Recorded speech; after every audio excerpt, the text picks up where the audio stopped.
Enter, stranger.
Good afternoon. It's a pleasure to be able to say to you, welcome to Channel 4.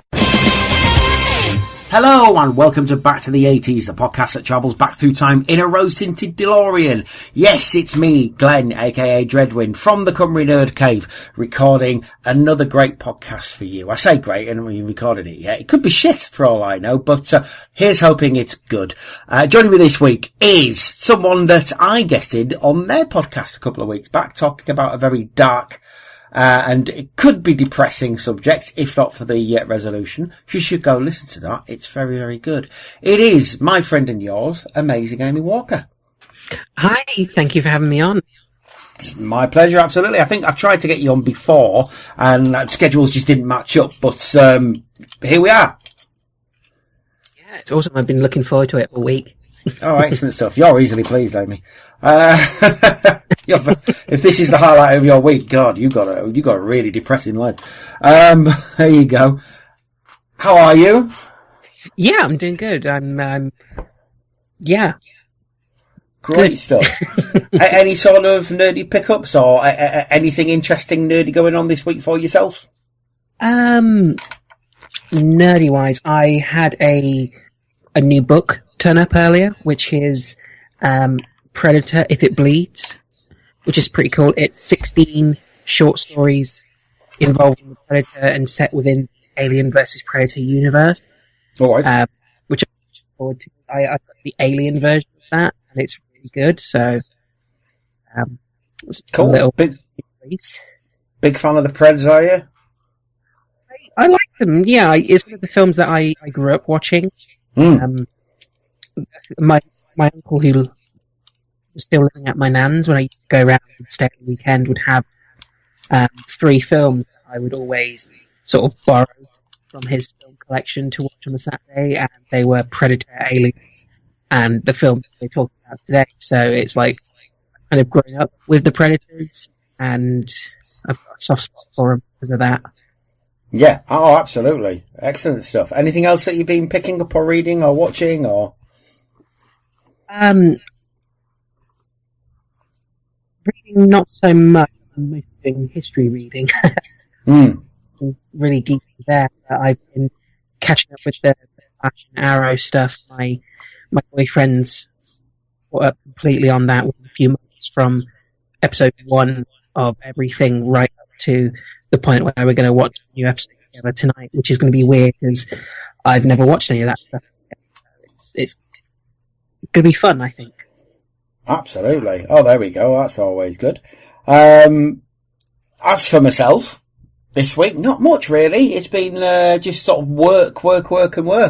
Have been putting stuff on Back to the 80s page on Facebook and everywhere. It's She-Ra week this week, so there's all She-Ra stuff going up on there, and people seem to like that. And I thought, do you know what? I'm finally going to put Take On Me as the music as one of the songs of the week, and there's like 50 odd people have liked it. So it's like, oh, really? Lowest common denominator. I waste my time putting on things like the Stranglers and Depeche Mode, and all you lot want is a ha. Typical. Never mind. It's also Superman's 80th anniversary. Not birthday. His birthday's on February the 29th, if I remember correctly. But his anniversary, he's 80 years old today. So he's officially the oldest superhero, I think. Which is fantastic, and I still love me a bit of Supes. Here's hoping they can make another Man of Steel film and make it like proper Superman this time. That'd be nice. But there you go. Excellent stuff. Other than that, not much going on really. It's a strange time of year is spring, because I don't like spring and summer at all. Because I'm a fat bloke, so fat blokes don't tend to like summer. Yeah, I prefer when it's colder. Yes, definitely. It's easier to wrap up and get warm when it's cold, but if it's all hot and muggy and sitting there all sweaty and you're struggling to cool down, it's just horrible. Exactly. Plus Christmas, which is always good. Yeah. Unless you're cooking. In case it's I never am. I'm not allowed, so because I'll just blow everything up, so that's fine. See, the secret is, ladies and gentlemen, do it badly the first time. Only I've got a head start on that one because I'm just crap at cooking. So there you go. Brilliant stuff. We shall be talking today about a bit of a John Carpenter film from the mid-80s, starring Kurt Russell and Dennis Dunn and all kinds of lovely stuff. It is, of course, Big Trouble in Little China, which Amy chose. Before we actually go into it, we'll obviously do the break in a minute. But Amy, you picked this. What's the reason that you picked this film to have a look at? Well, it's kind of like I was saying earlier. It's one of the films that I used to watch so much as a kid. It was quite often like once or every couple of months. So I got to know it really well. And whilst a lot of people seem to sort of miss the point of what it is and think that it's supposed to be an action film, I picked up on it being a comedy straight away as a kid. And it was just so much silliness and wackiness in that it's always had a soft spot in my heart. And I think a lot of people tend to sometimes overlook it as a fun 80s movie. They zero in on stuff like Aliens and Terminator. If you're looking at John Carpenter, The Thing and Escape from New York, and I think it's one that's easily missed, and it's a shame because it is a really great fun film. Well, it was certainly missed at the cinema because it was technically it was a flop. Yeah, didn't know how to at all. I think it's one of those films that was always going to do better on VHS, though. It's sort of like a cult. It was never going to be that mainstream, I don't think, just by virtue of it being John Carpenter. It's always going to be one of those films that does a lot better on VHS, and that is exactly where it did well. And it's still brought up to this day. I was watching a Graham Norton interview with Kurt Russell from years ago, and he was saying that's the film that keeps coming back, although he's done loads of films as Kurt Russell over the years. He says, that's the film that I keep getting recognised for probably the most. And yeah, it's understandable. Like you said, I think it was a big part of a lot of people's childhood. Yeah. Because they won't have been able to see it at the cinema. It's like, there's no way you and me would have been old enough to go to the cinema to see it. It was something like a 15. But certainly when it came to our houses on video, we could watch it as many times as we liked. And often did. Yes, definitely. It's the same as things like RoboCop and Predator, Aliens even as well. But there you go. Excellent stuff. Well, we shall come back in a few minutes to talk about Big Trouble in Little China. Until then, let's do some ads. Now, the ads this time around are from Channel 4 from the 25th of April 1987. Amy, I'm assuming you did watch them when I sent them to you? Oh, yes. There we go. Brilliant stuff. So it starts off with a commercial union insurance advert, which I kind of remember, with the kid putting dog food in the oven and his mum not strangling him. Narrated by Anton Rogers, which is great. Always nice to hear Anton Rogers' voice. Next one is definitely sort of time specific, because it's good old JR. And by that, I don't mean Jim Ross. I mean John Ross Jr., from Dallas, advertising Dunlop tyres for some reason. I think Larry Hagman was just everywhere in the 80s. But there you go. Next one is actually, I want to say this is an American ad. This isn't a British ad at all, which is very rare. Even these days to see proper American ads on telly, but this is for the Canon camera, which, to be fair, I could be wrong, looks pretty much the same as Canon cameras now. Yeah, they've not changed a great deal. No, I wouldn't know. I'm not a photographer at all. The next one is for, I must admit, I've never heard of this company, but Mountfield Lawnmowers. The emblem, I think they called it. The most interesting thing about it, it's got Derek Deadman off Never the Twin and Maid Marian fame. I think he was in Robin Hood, Prince of Thieves. I think him and Howard Lou Lewis were both in. I mean, that's the dream, to get both of them on screen together. I think they were both in Maid Marian. They were both in Robin Hood, Prince of Thieves, which isn't a bad gig, really, is it? And then we get into trailer territory. It's 1% Elsewhere, which is the programme that seems not to have come back with the nostalgia booms. It seems to have been largely forgotten, and that's a shame, because it was quite good with Sent Elsewhere. I do remember being able to watch it when I was a kid.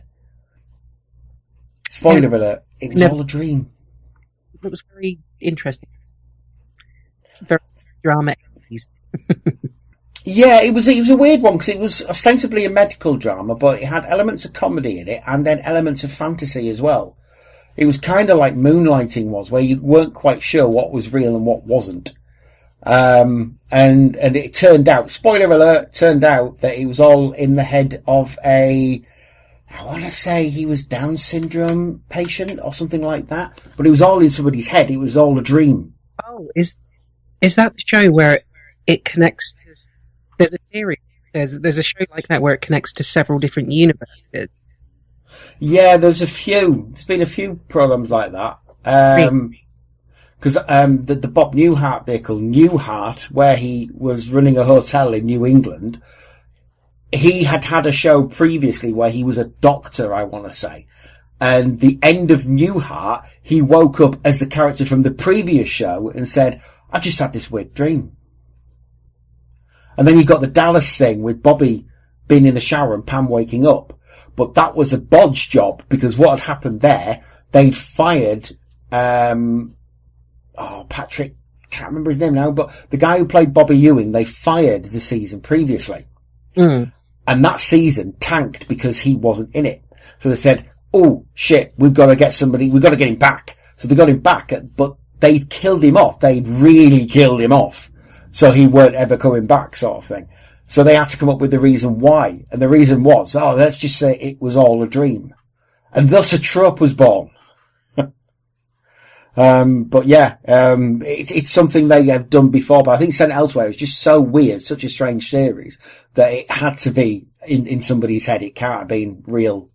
It's very strange. But the trailer actually has got two quite famous actors in it. It's got David Morse, who ended up being in films like The Rock. He was in House. He was the guy who tried to get House fired. And he's also got a young actor. He didn't really do much after that. I think his name was Tim Robbins. Yeah, he's quite famous, isn't he? But yeah, he was in Sent Elsewhere, and then his major role, his breakthrough role, was actually Howard the Duck. He was in Howard the Duck with Tim Robbins, which is amazing. But there you go. Other than that, just a few other trailers. Oh, sorry, go on. Sorry, I was just saying, I was just looking at the cast list, and some of the names in it are amazing. Oh yeah, so Ed Begley Jr. was in it, and Denzel Washington. Yes, Denzel Washington was in it, and Ox. That's some good names. Oh, a lot of people started off on Sent Elsewhere. It's a very important show, which is why I'm surprised it's never benefited from the nostalgia boom. It's very strange. It's never come back. Well, it's definitely piqued my interest now. I might have to go and check it out. Oh, you should. You should. There's another one that you should as well. Not from the 80s, but it's a really good forgotten show. And it's called Kingdom Hospital. And it's based, it's Stephen King, written by Stephen King. And it's kind of, it takes Sent Elsewhere, it kind of fits in. Ed Begley Jr. is in it for a kick-off. But, it kind of like a darker Sent Elsewhere. It's very, very good. But there you go. And then again, you've got other Channel 4 trailers of what's on later on that night, like the 11th hour, and some boxing tournament with Sir Henry Cooper in it. Very strange. But, that's your ads. We shall be back in a few minutes to talk about Big Trouble in Little China. Until then, bye-bye for now. G.I. Joe will return after these messages. On the 12th of September 1980, Mrs. Shepherd was preparing supper, unaware that someone had cooked up the idea of giving the dog a nice hot meal too. The results were devastating. Mrs. Shepherd dropped everything, including her ashtray. The kitchen looked like a dog's dinner. Meanwhile, back in the living room, the sofa was having a quiet smoke. It could have been a disaster had they not had a golden key policy to cushion the blow. Once they'd put in their claim, our man was on the doorstep. And in this case, within 2 days of his visit, so was our check to replace everything. Brand new. Commercial Union. We won't make a drama out of a crisis. Announcing the new Dunlop Elite, the tire that saves petrol. The oil business ain't gonna like this.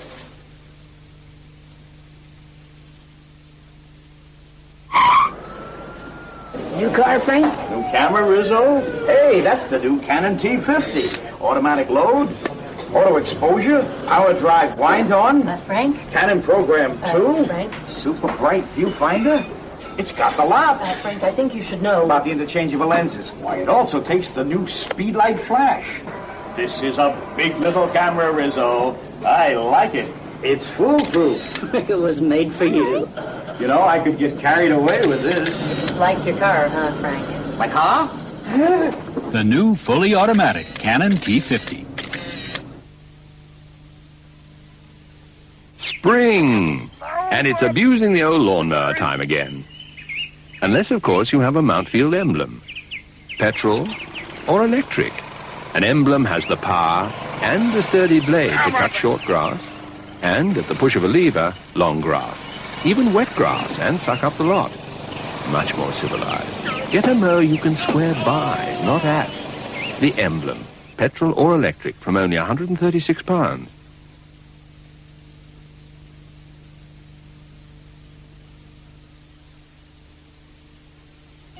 In St Elsewhere tonight at 10 o'clock, a wounded terrorist antagonises the hospital staff. I'm a doctor. As long as you're my patient, I'll take care of you. I may hate it, but I'll do it. I'll get somebody to change the sheets. And make sure you get someone in to fix the buzzer. St Elsewhere at 10. Before that, at 8 o'clock, Henry Cooper presents the third quarter-final of the Intercity Boys Boxing Challenge, as teams from Glasgow and Manchester compete for Henry Cooper's Golden Belt.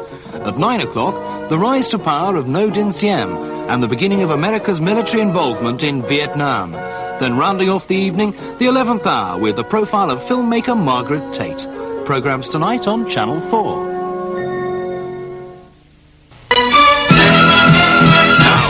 G.I. Joe. And we are back. Hope you enjoyed the ads as much as we did there. So yeah, Amy.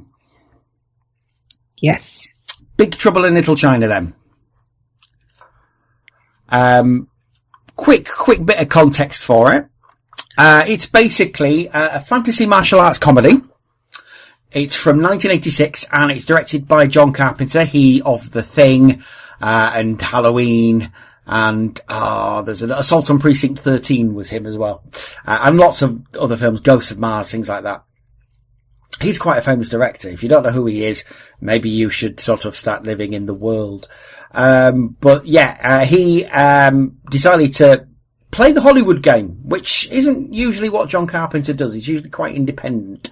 But this is one of his Hollywood films, and he decided to direct this particular film, which was written originally by Gary Goldman and David Z. Weinstein, but they were taken off the project because they disagreed. It basically really was creative differences with Fox, who were doing the film, and W.D. Richter was brought on to actually write the film. Now, from what I read, it was Richter who actually wrote the film from the ground up, because Goldman and Weinstein wanted to set it in San Francisco in the turn of the century. It was going to be a Western in, I think it was the 1880s. Jack Burton was going to be a cowboy. A little bit too much kung fu, I think, that, if you remember the old kung fu series. Mm. That's what it sort of reminds me of. So I think, but Fox wanted it brought into a contemporary setting, and they basically didn't want to. And Fox said, "Well, see you then." But because of Writers Guild at the time, whoever had started writing something had to get writers' credits. And therefore Richter, who actually wrote the film from the ground up, the only thing he kept basically were the characters. Everything else was thrown out. Happened on quite a few movies. Happened on Transformers the movie and G.I. Joe the movie as well. Whereas Ron Friedman had written the first draft of those films. But Flint Dille ended up writing Transformers with a certain up-and-comer called Frank Miller. I don't know what became of him. Yes, Frank Miller wrote Transformers the movie, which I find hilarious. And, Buzz Dixon basically wrote the G.I. Joe movie, but because Ron Friedman had written the first draft, he gets story credit on it, and they're just story consultants.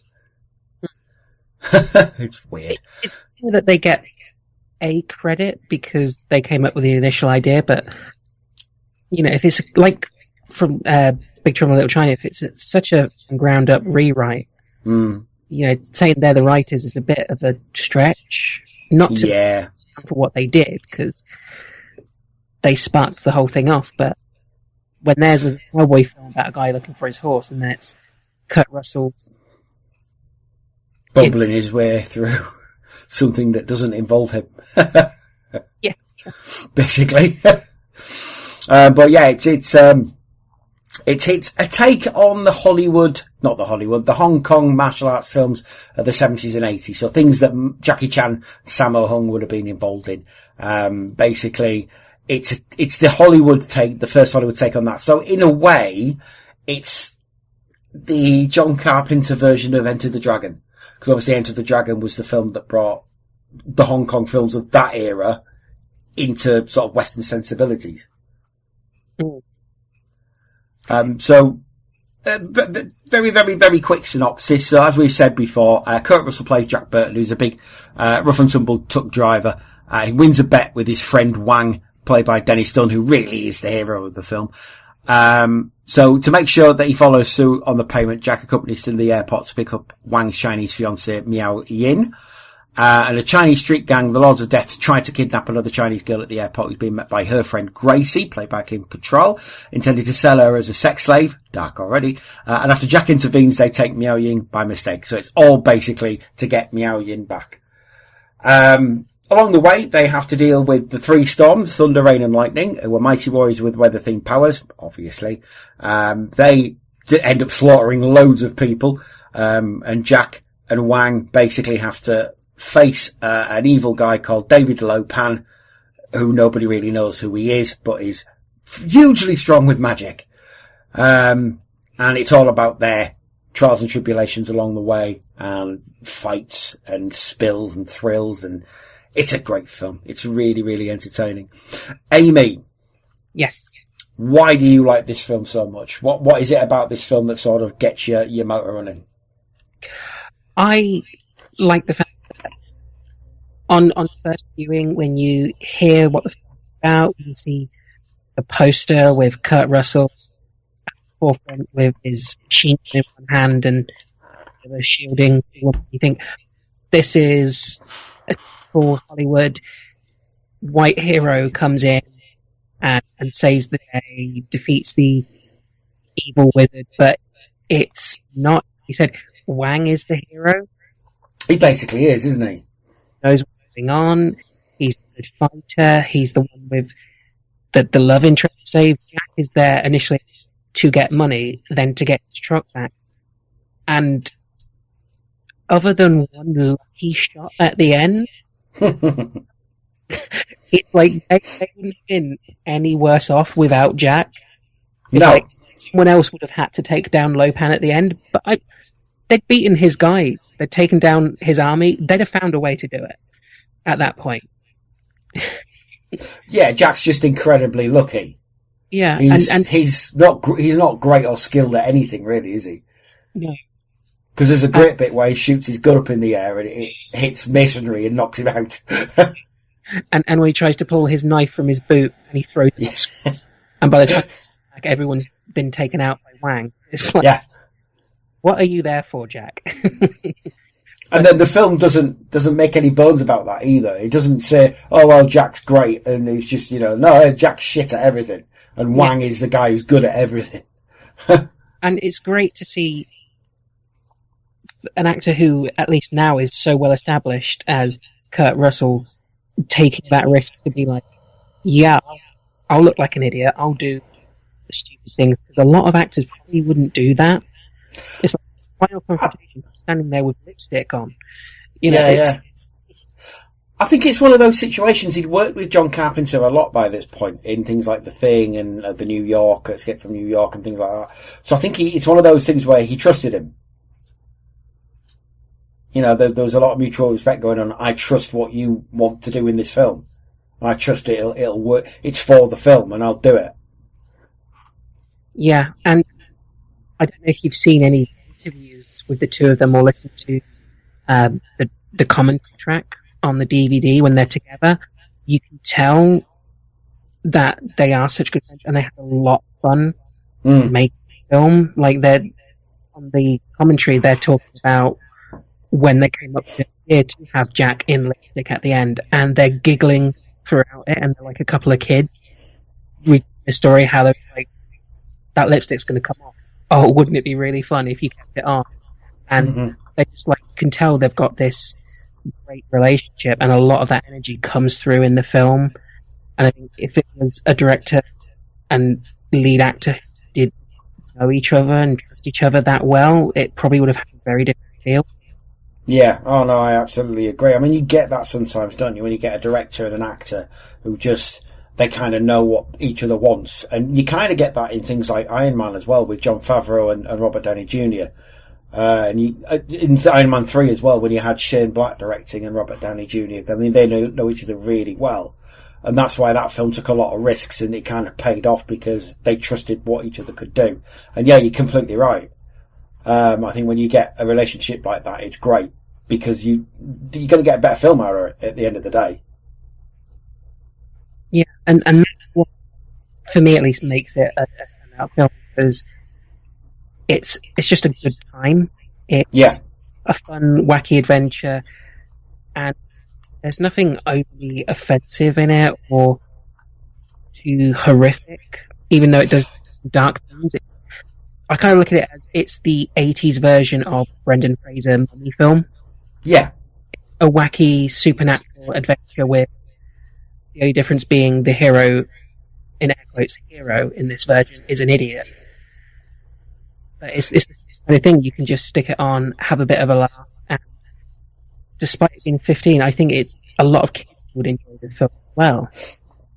Oh yeah, I mean, absolutely. I mean, at the end of the day, like we said, a lot of kids did see this on video, and it might have been a 15 for the violence or the swearing, because I think Jack does say fuck that quite a few times. It's hollow. Fuck that. There's a bit of swearing, but at the end of the day, kids don't care about swearing. Kids love swearing. Yeah, you're quite right. And I think it has informed films like The Mummy, and certainly the current crop of filmmakers that we have. Films like Guardians of the Galaxy, films like definitely Thor Ragnarok, because Taika Waititi has basically said, yes, it informed Thor Ragnarok. Absolutely it did. The feel of the film is the feeling I got when I used to watch Big Trouble in Little China. Mm-hmm. And that's totally the feel that I was going for. And like you say, it's just a super happy fun time. There's nothing too dark going on. It's adventure all the way. It's not even, for an 80s film with Chinese people in it, it's not even that racially insensitive. Mind you, a lot of that, I read, was actually down to John Carpenter. Yeah, it's interesting. I do see every now and again someone turns around and says, why do you like Big Trouble in Little China? It's quite racist, and I know I can't really speak on that, not being someone of Chinese descent, but I don't really see that when I look at it. And some of that comes from, I've seen interviews with John Carpenter where he talks about it. He says it came from a place of love, because he's Hong Kong movies, he found the genre, and he went out of his way to cut a lot of elements from the script that he found to be offensive or insensitive. And it's like the cast, there's 3 Caucasian members of the cast, 2 of which are sidelined for most of it, and the other one's an idiot. And yeah, the Asian actors, he went out of the way to make sure they're on board with it, and turned around and was like, said, "Is this offensive?" Yeah. And they said no, they were loving it. Like yeah, I can't see Victor Wong being backward and coming forward with things like that. Yeah, he's quite outspoken, was Victor Wong. Yeah, and James Hong, in his interviews, he was saying how much he loved being in the film and playing Lo Pan, and how it was hard and stuff that he enjoyed about Chinese cinema and getting to play that kind of character. And it was, I think it's an easy target for people around and say, well, it was made in the 80s and it's full of Asian culture and mysticism and mythology and Chinese actors, so it must be racist, without actually looking into it and seeing as like, no, this is a lot better than it would have been with another director involved. Absolutely. Well, like I say, I mean, James Hong as Lo Pan is he's one of the great villains of the 80s cinema, isn't he? Yeah, he still does conventions dressed in full David Lo Pan outfits for photo shoots, signing. Because he's motherfucking Lo Pan, yo. The guy's name checked in the Ultimate Battle of Ultimate Destiny. Yeah. Ultimate Showdown. He's name checked in that is Lo Pan. So, you know, at the end of the day, like, you know, he is one of the great villains of all time. And that's, he's never gone away. He's been working ever since as well as James Hong. He's been in loads of stuff. And look at the Three Storms as well. That's Raiden from. Yeah, well, literally, yeah. From, Mortal Kombat. You know, they based the look on those 3 characters specifically. And they've been in things like, they had characters like that in the Teen Titans as well. Yeah. There were, you know, characters of Thunder, Lightning and the mischievous gods and things like that. And, even things like, I think Kung Fu Hustle takes direction from Big Trouble in Little China. You can see in some of the scenes that Kung Fu Hustle totally, like the battles between the gangs and that's straight from Big Trouble with Little China. So it's almost coming back around on itself. Yeah, and it's referenced in so many things, whether it's people literally saying out Big Trouble in Little China, or, you know, making their own characters that are clearly nod and wink to the characters in it by look or name, and it's become such a big part of, I think, sort of geek culture that grew up with it as children. It's being used again and again. Like there was a Scooby-Doo, Big Fight in Little Tokyo, which, like, just listening to the name, is like, that's definitely taken from that, and it's so obviously beloved by so many people. Yeah, oh, absolutely. And again, I mean, I think it's introduced a whole generation of people to the Hong Kong cinema of the 70s and 80s as well. So you've got a whole generation of people like myself who like all the films of, like, say, Sammo Hung and Jackie Chan and Jet Li, and all that kind of stuff as well, because it was just basically this massive love letter to those films. Yeah, and I've grown up to love Asian cinema. I try and watch as much of it as I can find, and I think a lot of that comes from having grown up with this film. It's formed my tastes and made me interested in that kind of cinema and television as well. Yeah, absolutely. And the fighting in it was really good as well, because they basically got Al Leong, who is in the film, because he's in all 80s films as Al Leong. So they basically got him to do a lot of the fight scenes and choreograph them as well. And he's at the time, was one of Hollywood's top fight choreographers, things like that. And like I say, he's in so many films. You won't necessarily know his name, but if you see him, you'll know him. Played Genghis Khan in Bill and Ted. That's probably his most famous role, or the guy in Lethal Weapon who tortures Mel Gibson. Yeah. thing. He's Die Hard as well. eating the chocolate bars in the lobby. He is. The guy who plays Rain as well, Peter Kwan. Yeah. He ended up doing a lot of work on the action sequences in that because he used to train Hong Kong police. Yes. And before he became an actor, so even he was sort of dabbling in turning around to John Carpenter being like, oh, actually, this would look really good. You know, you should throw this in there and that gave it something a little extra as well. Oh, yeah, exactly. I mean, that's the other good thing about John Carpenter, who's more than happy to add things if he thought it would work. Mm. And that's a great thing. That's brilliant that, you know, you got somebody who is that open to different ideas, because a lot of directors maybe wouldn't be. It does happen, I'm afraid, that some directors just say, nope, that's it. Just for example, here's an example of one of the people that worked on this film.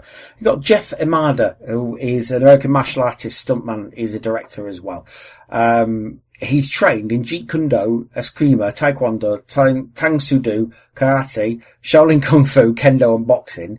He is still working now. The last film he worked on was Furious 7, and he's been working since, 1981, and he's got so many films that he's worked on and been a stunt coordinator and fight choreographer. These were the best people in Hollywood to do what they were doing. Mm. And you know, it was obvious John Carpenter knew that and just got the best people in Hollywood at that time to star in this film. So it was obviously a labour of love for him. Absolutely it was. Now let's be honest, it didn't do that well at the cinema. It basically didn't make its money back. No, and in a lot of stuff, John Carpenter was saying that he felt a lot of that was down to the studio, because when they had the test screenings, people came out of the screenings loving it, giving it rave reviews, great scores, so they all thought they were going to have a hit. Mm. The advertising campaign, they said it was very flawed. They were putting adverts in newspapers with sort of quite off artwork of Kurt Russell that didn't quite look like Kurt Russell, and he's like, you know, who is Jack Burton? Where is he going? And that was kind of it. They're not really pushing what the film is, and that coupled with the hype for Aliens, which was coming out 2 weeks later, kind of meant a lot of people didn't even realise the film was coming out. Yeah.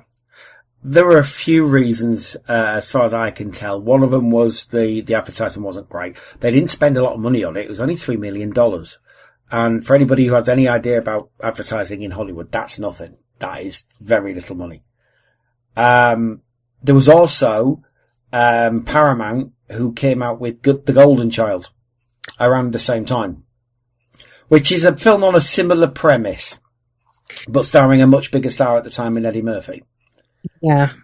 Which didn't help, because people basically got confused with the two, because there wasn't as much media around as back then as there was now. It was easy to get confused. But as you say, the test screenings, people liked it. The critics liked it, more importantly.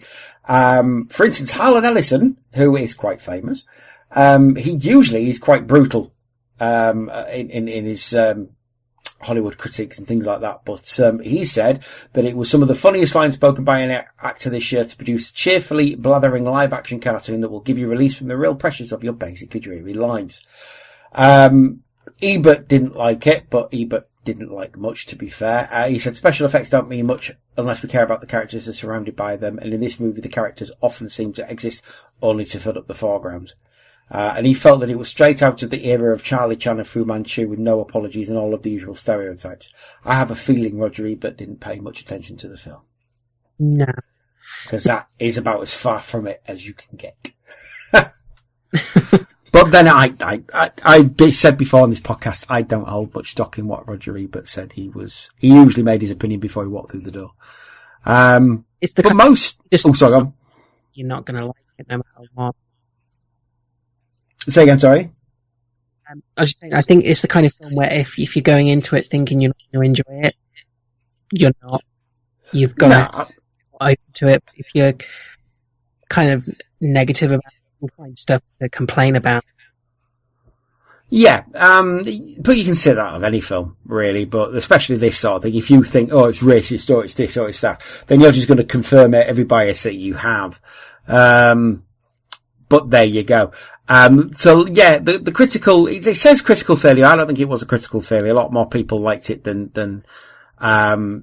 people sort of think they did. For instance, it's got an 82% approval rating on Rotten Tomatoes, which isn't bad. That's really good. But it was a commercial failure. Carpenter became very disillusioned with it, and he became then an independent filmmaker. He did go back and start working for studios again in the 90s, but he never really trusted this Hollywood system again. However, as we said, it sort of found its place, it found its audience in VHS, basically, and it was in every VHS store in the world, and it was taken out so many times, and it was on telly constantly, and yeah, people really sort of resonated with it once they sort of... I think it's the sort of film you come across when you're flicking on the channels and you think, what's this? And then you get sucked in. Yeah.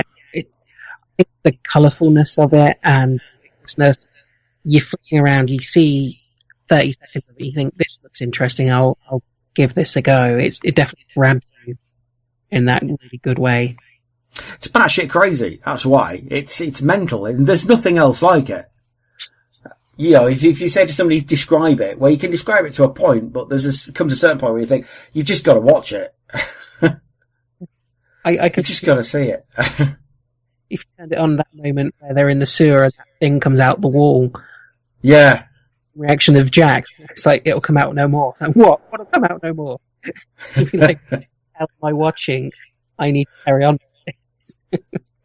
I do love Kurt Russell. He's awesome in that film. But like I say, Dennis Dunn is just as good. The more impressive thing about Dennis Dunn is all the martial arts stuff he does in the film. He had never done any martial arts work before that film. Yeah, that's very, because he does it so well. Yeah, you wouldn't know, would you? I know some of that could be down to editing it a certain way, but even so, you've got to be very competent to pull it off and look good. There's no long shots of him fighting a dozen people like you have with Bruce Lee, but don't look at him and think he can't fight. You genuinely believe it, even though it's quick and it's fast. You would think he's been doing it for years. Mm. Absolutely, yeah, very, very, very skilled, and very well trained. But like we said, there was a lot of people on set who really did know what they were doing. So in a way, it's kind of not surprising that he was so good, because he must have been trained constantly by people who really know what they're doing. So it's all good. The influence of the film, as we said, is quite extensive as well. It has influenced a lot of people, a lot of filmmakers, a lot of writers. For instance, as we said, the portrayal of the lightning sorcerer and demigod was an inspiration for the character of Raiden from Mortal Kombat. In fact, the whole Mortal Kombat, Johnny Cage is kind of, you can sort of see where he would be a bit Jack Burton. But certainly the archetype of the straw hat wearing monk god type character who can control lightning. You watch Big Trouble in Little China and then you look at Raiden and you think, oh yeah, it's obvious. It's literally him walking around firing out lightning for the scenes he's in. Yeah, which is so cool. The other thing is that Lo Pan was, or has been credited with the original inspiration for Shang Tsung, the main original villain of the Mortal Kombat video game. Not in the film. It's once that's been pointed out, you look at them next to each other, it's like, yeah. And let's face it, Mortal Kombat is ace. Yeah. I think it's been largely forgotten these days, but I think, certainly when I was a kid, it was revolutionary, and it's like, you'd seen Street Fighter and you'd seen things like Tekken, and then Mortal Kombat came out, it's like, jeez. It did look super, super impressive at the time. It doesn't anymore. Of course it doesn't. It's 30 years ago. But, yeah, at the time, especially the blood and the fatalities. And I remember it sparked off one of the usual 10-year discussions of, video games corrupting our youth. There's going to be people going around trying to rip each other's heads off. That didn't happen. Yeah. Would have been good. Ripping out spines. I mean, I remember there was a couple of year period where I used to go around with a spear, and just sort of used to throw it at kids and just say, "Get over here!" I remember that period of my life. Yeah, now you mention it, one of my friends did grow an extra set of arms and insist I call him Goro. So that does Oh, it's so passe. No, that didn't happen. But, there was also the 23rd episode of the second season of Teenage Mutant Ninja Turtles. There was one called A Chinatown Ghost Story, and it used concepts from the film. Renamed the antagonist Ho-Chan. I wonder who that's supposed to be. And the storm figure Rain was replaced by Wind. The villain character, so Ho-Chan, was actually voiced by James Hong. Brilliant. If you're gonna do an homage to Lopan, get Lopan in there. Oh yeah, absolutely. He's done various pastiches of it. He was in Wayne's World, wasn't he? Because he was Cassandra's father. Anytime I see him in anything, or hear him, because he does a lot of voice work. Yeah. He's in loads of things. He was in Big Bang Theory and things like that most recently, I think. It's very odd when I'm watching Mulan and it's like, oh, there's Lopan. Yeah. It pulls me out a little bit. Because he's got a very distinctive voice as well, doesn't he? James Hong. You instantly recognise him. It's like Victor Wong. He's very distinctive looking. So whenever he's in something, it's like, oh, there he is. Egg Shen. And Al Leong, as we've already established, is everything in the 80s. Yeah. And he never changes his look. So you can always tell it's him. So he's long haired and he's got the tash and the little beard and it's like, oh, there he is. There's Al. It's like, I've never felt the need to change anything that I do. He's in Tarantino films as well, isn't he? So, quite clearly the look is working for him, so don't mess with it. Exactly. He's not done badly off being Al Leong. It's like, I don't care what his character's name is. He's just called Al Leong. But yeah, he was great, especially as Genghis Khan. He was very good. It's a shame we didn't get more roles like that. But he is quite good as generic thug number 3 who eats chocolate and stuff. So I love him. And like we said, New Zealand director Taika Waititi has cited the film as an influence on Thor Ragnarok, and it's bleeding well obvious because it's that on Flash Gordon. My partner, who's a film lecturer, she actually has shown side by side basically footage of Flash Gordon on one side and then Ragnarok on the other, and said, look, it's the same scene practically. It's the same thing. He's basically just used it and used it as a visual reference so that you might not recognise it straight away, but when you see it, you think, oh yeah, that is definitely Flash Gordon. And it's awesome. And there seems to be a lot of Lopan in The Grandmaster as well, in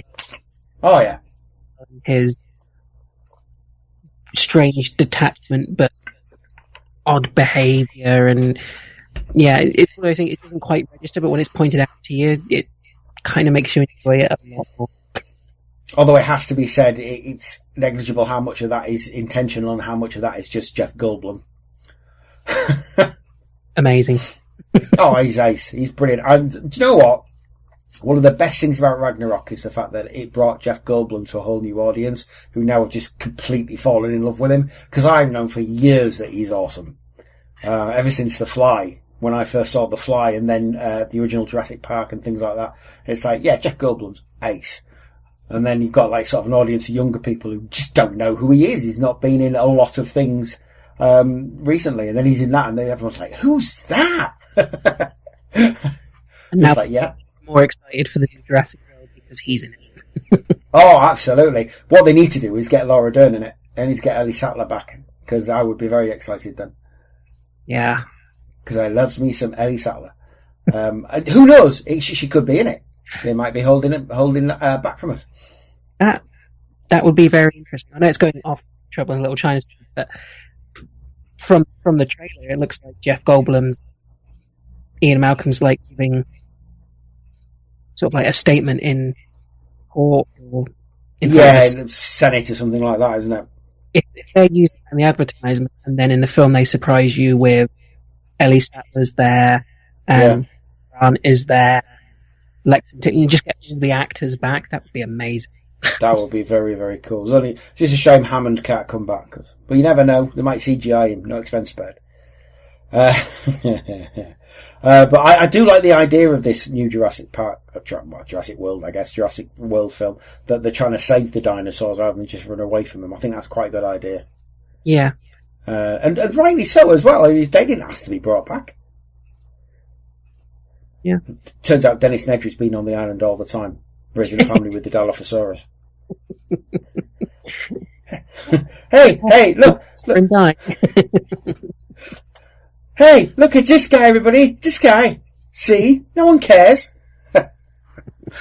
Fucking love Dennis Nedry. Oh. But yeah. You didn't say the magic word.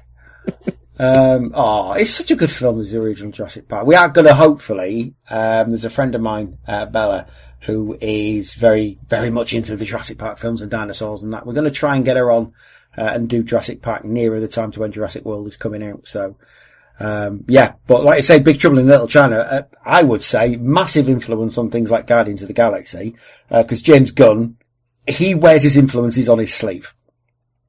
There is no way that you don't know that guy is into massive parts of 80s culture. Pretty much everything Jack Kirby ever drew and wrote. And things like Hasselhoff, because he's in it. And Kurt Russell, obviously, was in the last Guardians film. Playing kind of like a Jack Burton-esque character on the surface at the very least. Obviously, he goes a bit more dark than that. But I would say there's a bit of Jack Burton, sort of Chris Pratt's portrayal of Star-Lord. Yeah, he's very much a hero who wants to be a hero and thinks that he can do the right thing, but a lot of it's down to luck rather than skill because he is a bit of an idiot. And his plans fall apart and has to think on his feet. And if he didn't have his teeth, like Jack didn't have Wang, he'd probably get killed. Yeah, exactly. Yeah, he talks a better game than he plays. Yeah. The Star-Lord. But yeah, exactly. I mean, there's no way that James Gunn hasn't said, let's just make parts of it Big Trouble in Little China. Even down to the song, obviously, you had the song at the end of the last film, which if you listen to that right after you've listened to John Carpenter's Big Trouble in Little China, Coupe de Ville, should I say, it's not that dissimilar. It's very 80s and it's very cheesy and it's awesome. And John Carpenter, he was being retro before retro was even a thing. John Carpenter, he does generally the music in every film that he's ever done. So anything like the Halloween thing, which for me is more of a classic than Tubular Bells. Because I love Halloween. I really love it. I think it's a great film. If only for the fact that it gave us Jamie Lee Curtis. Gave Jamie Lee Curtis to the world, who I love. She's awesome. And she doesn't seem to have fucking aged. But yeah, so that's a great film. The Thing, which incidentally is a film that Phil, off this podcast, he can't watch. It actually still scares him. And to be fair, probably rightfully so, it's pretty bloody scary, is the thing. Sorry, go ahead. It freaks me out. It's so scary in places, and even when you know what's coming, it's so disturbing. And yet, the remake or the prequel or whatever, which was a lot of it CGI, doesn't do much for me. But I think it's one of those things where, because it's physical, a lot of physical effects in the original, it's bloody scary. You know it's there and it has a certain weight to it that CG just doesn't have, even the best CG. Blood. It's CG blood doesn't work. No. Thankfully, they seem to have cottoned onto that, I think, these days. But there was a whole sort of mid 2000s to mid 2010s where CG blood was the thing, and they sort of realised it's not that good. CG blood doesn't really work. It's like CG fire, water. we're CG water's not too bad now. They've kind of figured it out. It's like CG hair. But then again, they had to invent that for Monsters Inc., didn't they? CG hair. If I remember correctly, I think that they had to invent how to do that for Sully. Mm. So they got on that bandwagon quite quickly. They're just about there with water now. I think because it's used so much. Yeah. They've nailed it, but at the beginning it didn't work. And I think as those elements are used more, it kind of gets better, but certain things, it's like, just do practical effects and together. Use your practical fire and your practical blood on set, but CG your monster. If you really have to go CG, it's do a combination of the two, because it just doesn't work otherwise. Absolutely. I mean, that's the weird thing about Big Trouble, because a lot of that, it doesn't look real, some of it, but that's kind of the idea. It's because the effects were done by Richard Edlund, who previously worked on Ghostbusters. And a lot of the effects in Ghostbusters don't look real, but that's kind of the point. They're supposed to look otherworldly and supernatural, and not of this world. And that's, some of the effects in Big Trouble are like that, but it's completely and totally by design. Yeah. And I kind of like that when you get these, Poltergeist is another good example of that. The effects in Poltergeist don't always work, but then they're not supposed to. What's the other one? Beetlejuice. Because a lot of it's weird stop motion-y stuff, it kind of works because it's supposed to look like that. It's like the eye creature in Big Trouble. Yeah. Absolutely. Way, but the fact that it doesn't quite sit in the frame properly because it's a puppet that's then been put into the film, it makes it feel even more unsettling because it doesn't feel like it belongs there, and it works a lot better for that. Yeah. And some people, I've seen people who put it down to bad effects, but no, I don't believe that. I don't believe Richard Edlund would do a bad effect. I think it's completely and totally by design.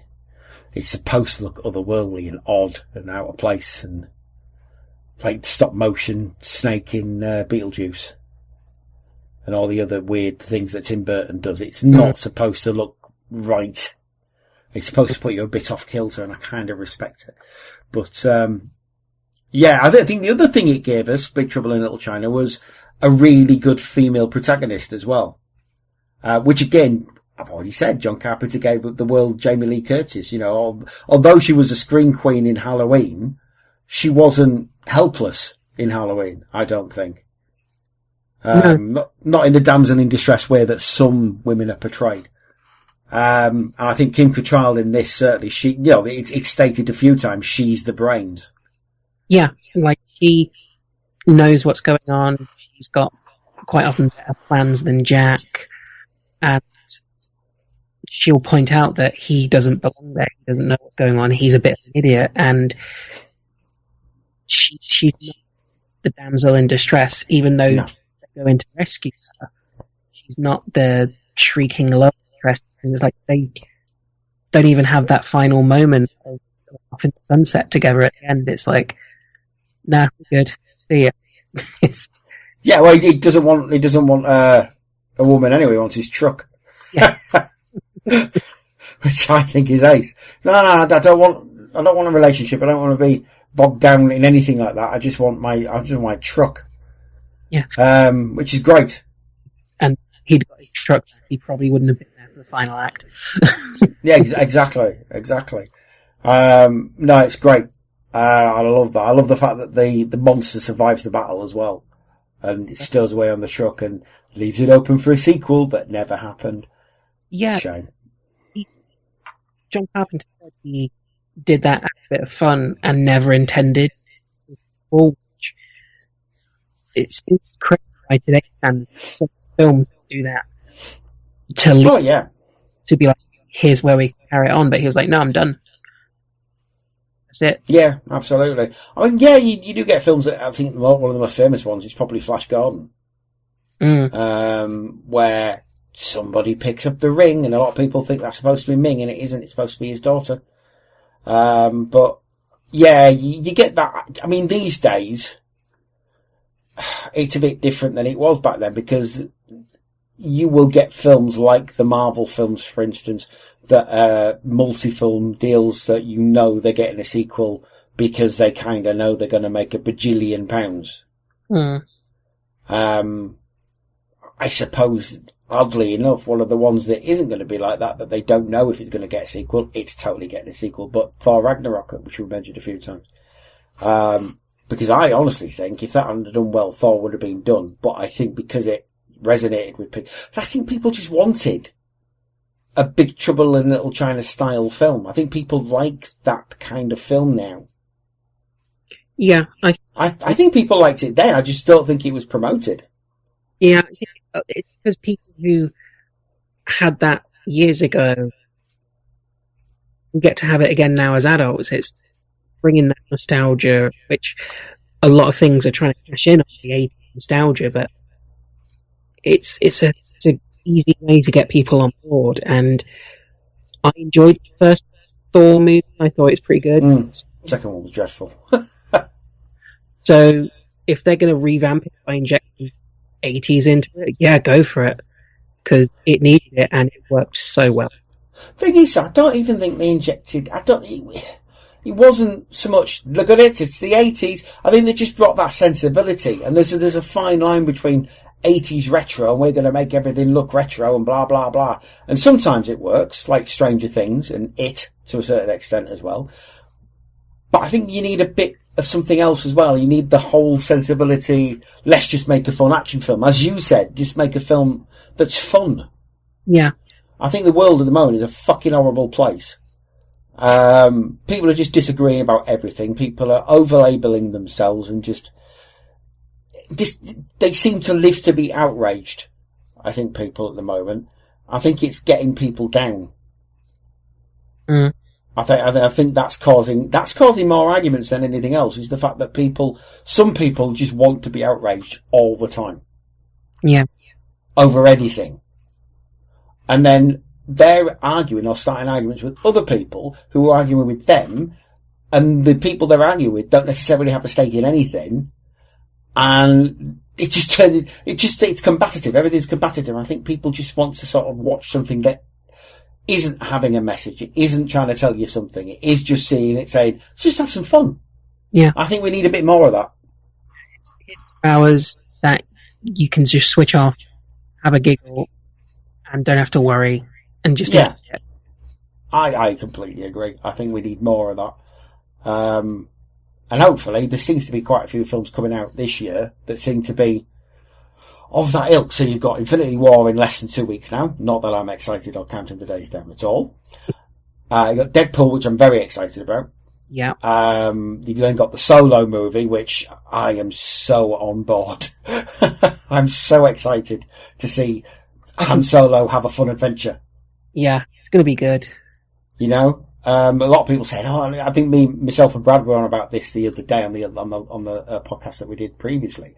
And we've just said, I just want fun. We just want a bit of an adventure in space. That's all we really want from this. And then you've got things like the aforementioned Jurassic World 2 and that kind of thing. So it seems that we're getting a lot of blockbusters at the moment, which are going down this, let's just sit down, switch your brains off and have a good time. Yeah, there's as well. Yeah, the giant megalodon. Yeah, just Jason Statham against a giant shark. I mean, that is all my Christmases come at once, that is.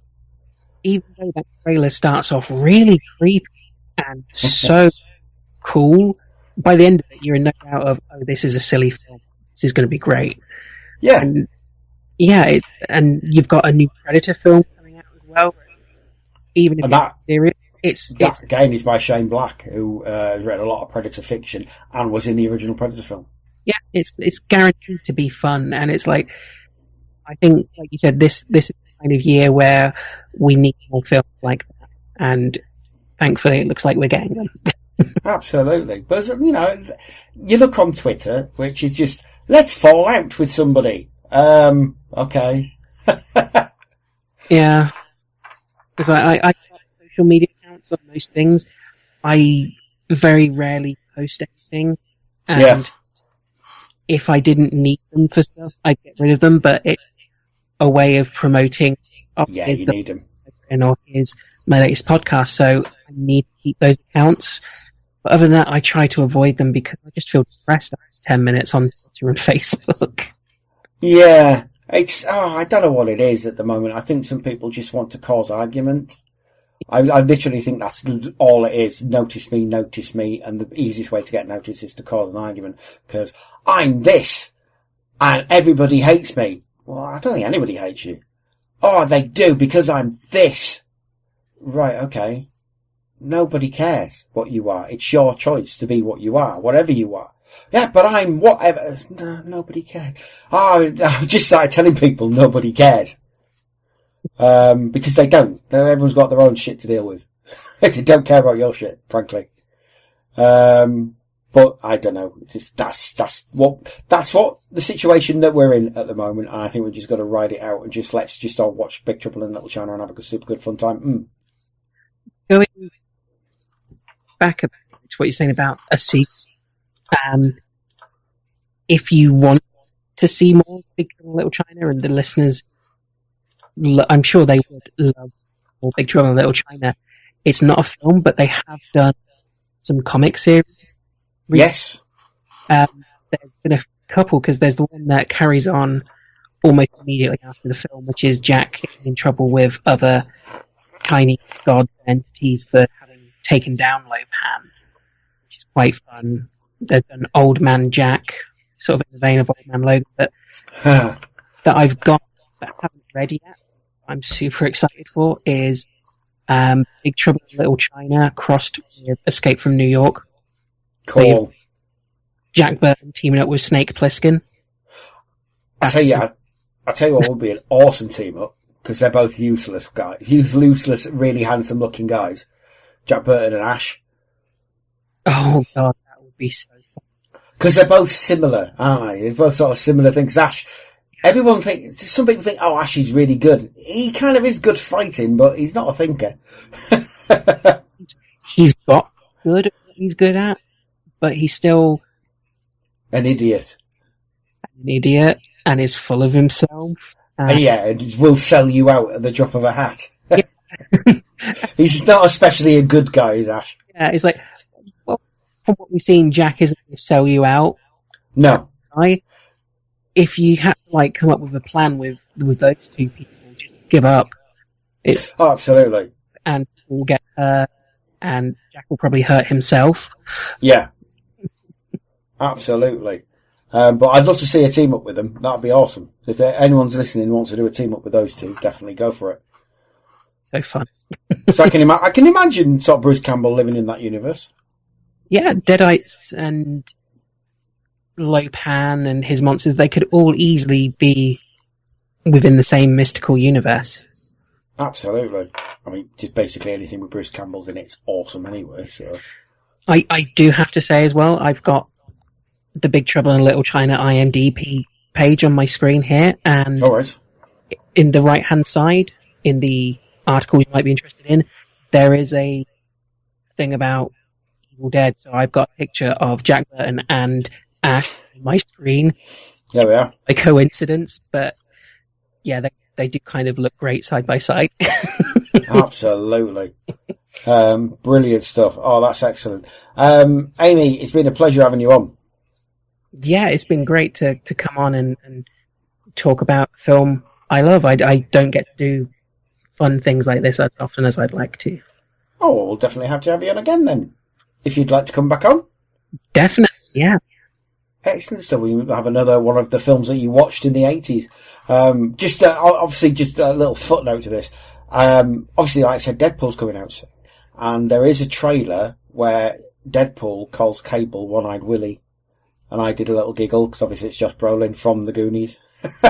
So they do nice little in-jokes about The Goonies in the film. That stars people with The Goonies. So, awesome. But yeah, we'll definitely have to have you back on there, Amy, because, you've been an absolute pleasure, and I'm always up for coming on yours, so you can come on mine. Definitely. Excellent stuff. Speaking of which, if somebody wanted to find you on the old wide world of the interwebs, where's the best place to do so? Well, you can find my personal account on Twitter, which is at amazing_Amy_W. And my podcast is called Eccentric Earth, and there is a Twitter account, Facebook account, Instagram, and YouTube channel for that. You can find connections to them at my account. It's a history show where I'll find a story that's something you probably wouldn't have heard of. It can be a little bit crazy, something inspirational, sometimes really dark. The one that Paul Glenn got. It's on every week who doesn't even know what the topic is, and they kind of act as my audience as I read it out to them, and it's proven to be quite fun because people have no idea what's coming next, and they tend to enjoy it. So if you like history and you'd like to hear more of me and Glenn Taylor, go check out that, because our last episode that's just come out was the one we did together, and it was a lot of fun. As much fun as it could be. Yeah, it got dark in there. Yeah, not much about giving it away, but there is a content warning on that episode for a reason. Oh yes, absolutely. I was going to ask, have you ever done an episode on things like the Lincolnshire Poacher, if you know what that is? No, I've not heard of that one. It's do you know what a number station is? You ever heard of what a number station? I've heard the term, but I don't. It's during the Cold War, which we seem to be back in. But during the Cold War itself, from a sort of the 70s up until quite recently, until like 2008, you had these things called number stations, and what they were is if you sort of twiddle the knob on your radio, sometimes you will come into contact with weird stations and you don't know what they are. And some of them were just literally numbers being either read out by a person or being vocalized by like a machine. And what it is, what they think it is foreign agents being given instructions in code. Oh. And one of these was called the Lincolnshire Poacher. And the reason it was because before a message started, it would play a few bars of the old English folks on the Lincolnshire Poacher. And then it would go 15, 79, 84, 99, 52. And it's really, you can hear it on YouTube, a lot of these. And it's quite spooky because you don't know what it is. Wow. It's awesome. I love number stations. Yeah, it is very creepy. Ashens used to do them. Stuart Ashens on YouTube, there was a whole competition he ran, and it was literally just him pretending to be a numbers station at the end of his video. And it's super creepy, and it's because of that I found out what they were, and it's like, you get fascinated with these sort of things, because nobody knows, to this day, what they were doing, what they were instructing. Mm-hmm. The only person who would know was the intelligence agent in the country where they were. And of course, nobody knows who they were. Now I know what I'm looking into for the rest of the evening. Number stations. There's that and the Max Headroom Incident, if you know what that is.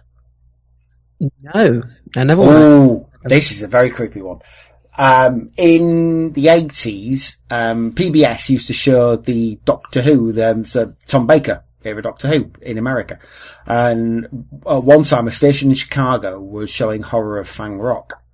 And all of a sudden, a pirate took over the airwaves and did a whole thing in a Max Headroom rubber latex mask, where he's basically just talking what appears to be shit, basically, humming the theme from Clutch Cargo cartoon, going on about Chuck Swirsky, who owned a bunch of newspapers at the time, and then getting smacked on the arse with the fly swatter by somebody else, while saying, "My love is fading," in a really weird voice, and that. It's pretty spooky. That's about 30 seconds or so, and then it just went back to the normal, broadcast.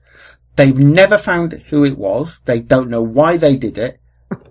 Nothing is known about any of it. So that is like 30 years ago, and they don't know who did it to this day, which I think is awesomely cool. Yeah. And the same person, they think, had tried to do it on 2 other stations in the area as well. So yeah, it's, go check that. It's on YouTube. Again, the Max Headroom Incident. Okay. And then try sleeping. Because it is ultra creepy. It sounds, yeah, that's odd. Definitely. Don't be watching it on your tablet computer when you're in bed and then try and go to sleep, because it won't happen. It's awesome. The other thing that I would always suggest people listen to is you can, the sounds of the planets. So you can actually hear what sort of, when they condensed and slowed down noises coming from planets, so the noise coming from Venus, and it's all electromagnetic waves and things like that. And they're all sort of much of a muchness, apart from Earth, which is really noisy, unsurprisingly, because it's loads of radio signals coming from Earth. And Saturn's got a very distinctive sound. Yeah, those are always creepy. Yeah, the sounds they get from underwater as well. Yes. Well, because, yeah, God knows what's under there, and whale song, proper whale song, how it actually sounds and things like that. It's very strange. It's awesome. And also all kinds of signals from space that they don't know what they are. But definitely, if you want to look into number stations of the Lincolnshire Poacher, I'm totally up for talking about that at some point. Yeah, definitely. Oh, I feel Amy's going to go down a massive rabbit hole soon. You're almost as bad as me. Brilliant stuff. If you want to find us on the old interwebs, best place to do so is Twitter. It's at BTTE pod, and then Facebook is facebook.com/BTTE pod. Do try and put content up every night. So usually some sort of TV program, then a song, and then a thing. So this week's thing, for instance, is pencil cases. So I'm trying to find pencil cases every day that are going to be interesting. I tell a lie, I'm not doing it every day. I do it on a Friday evening. Just troll the internet looking for stuff. It's great. So yeah, that's what this week's. Next week will be something different. So enjoy that. If you want to find me, it's at Cymru Nerd Cave on Twitter. So at Cymru as in Wales, and then Nerd Cave as in a nerd cave. I'm Glenn Jakeman on Facebook, but please do send me a message so that I know who you are. I'm also on YouTube as well, which is Cymru Nerd Cave. Try and put content up every week of something. Usually it's Transformers videos. But there might be the odd G.I. Joe figure up there as well, because I do like my Joes, and certainly Masters of the Universe is always a popular thing to do, so I shall put some Masters of the Universe figures as well. Anything else you'd like to say just before we go there, Amy? No, other than it's been an absolute pleasure coming on the show. I only discovered the show recently, but it's so enjoyable. We always like to be listening to the topics. Always like to be fun. I love these things from my childhood again. Well, that's the idea. It's to take you back and sort of say, here, remember this thing? It's never going to be that insightful at the end of the day, because we do try and keep away from politics of the 80s, because, it was depressing. But we like to say, look at this thing, Angel Delight. It's basically the podcast version of Peter Kay, is what it is. I've come to realise. But it's been an absolute pleasure having you on, Amy. We'll definitely get you on again. In the meantime, say bye-bye to all the lovely people out there. Bye-bye, everyone. Excellent. So we're going to leave you tonight with Big Trouble in Little China by the aforementioned Coupe de Ville, which is John Carpenter and a couple of his mates. And we're going to have a close down from 1985 from the Anglia region. Until next time, everybody, bye-bye for now.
Run it through the mystic night. Run until the day.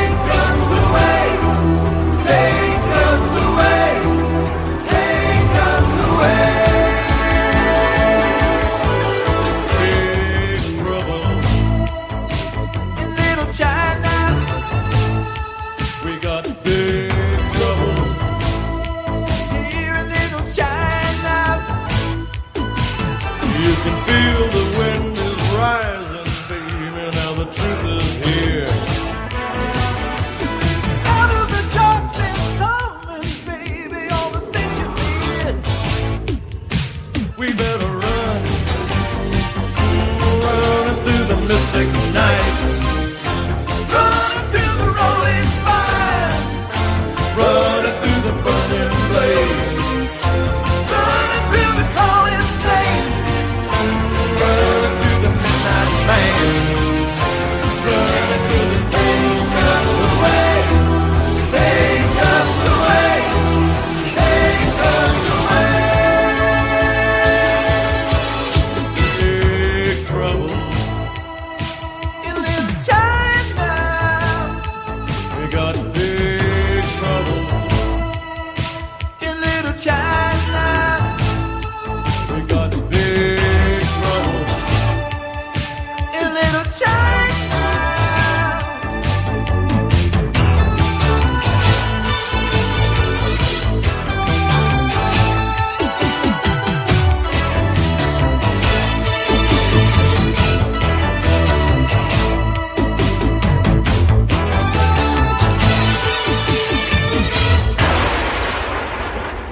ITV, the one to watch this Sunday night at 7:15, a challenge. I'm in the 2, you say a 5.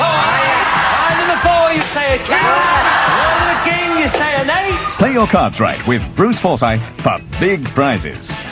At 7:45, entertainment live from Her Majesty's with George Benson. At 8:45, All-Star Secrets. One of my guests once carried a passport describing him as an animal impersonator. Bobby, who do you think it might be? At 9:15, Tales of the Unexpected. What part of London are you headed for? That's the wrong question. Oh, you can ask any question you like. In your own domain. Cyril Cusack is the hitchhiker in Tales of the Unexpected at 9:15. Programs for Sunday night on ITV, the one to watch. Well, now that's Hollywood, and tonight the program takes a look at black performers in film.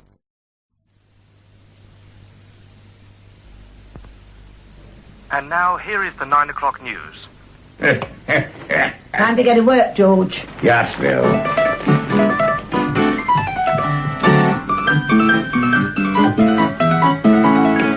If you were George and Lil, which house would you choose to burgle? There's something, George. No one to tell me that.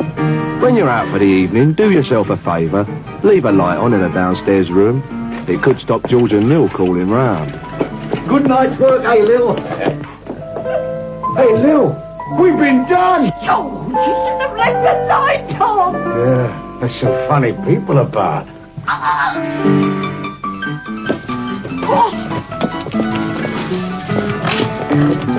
Don't forget, leave a light on in the downstairs room. Oh, please! There's some funny people about. Accidents like this happen too often, but many could be avoided if drivers would only keep a safe distance from the car in front.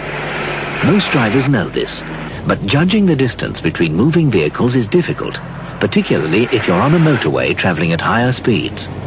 So if you're not sure how close is too close, try the 2-second rule. Select a marker on the road ahead, such as a bridge or sign, and then when the car in front passes it, count 2 seconds. If you reach the marker before 2 seconds are up, you're too close and should drop back. Next time you're traveling on an open road at a speed of 40 or more, try saying to yourself, only a fool breaks the 2-second rule. It takes just 2 seconds to say. Only a fool breaks the 2-second rule. Try the 2-second rule. It'll help you keep your distance, and it could save your life. Remember, only a fool breaks the 2-second rule. Well, now, just before the final item of the night, a reminder that this evening you must put your clocks back 1 hour. That means, of course, you get an extra hour in bed tomorrow. Well, now, here is the final item of the day, and it's appropriately at the end of the day. Well, that brings our programmes to a close for tonight, and as usual, I hope very much that you've enjoyed them and that you'll join us again tomorrow. That final reminder, once again, don't forget to put the clocks back 1 hour. And now we'll leave you with a reminder of programmes for tomorrow night.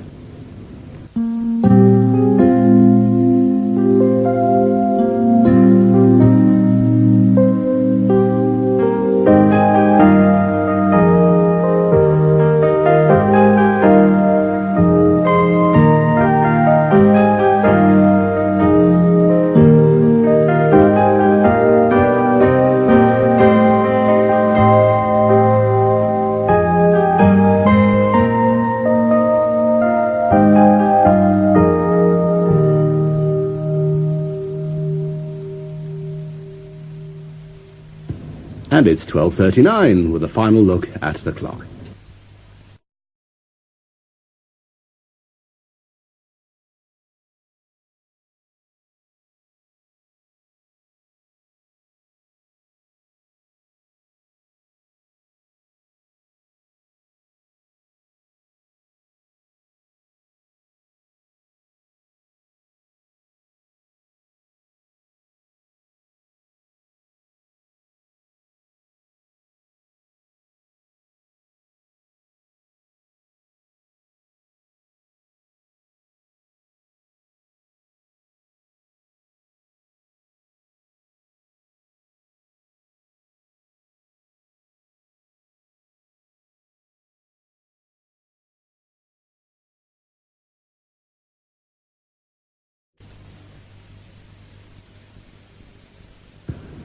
And that reminder, don't forget to switch off your set. Good night again.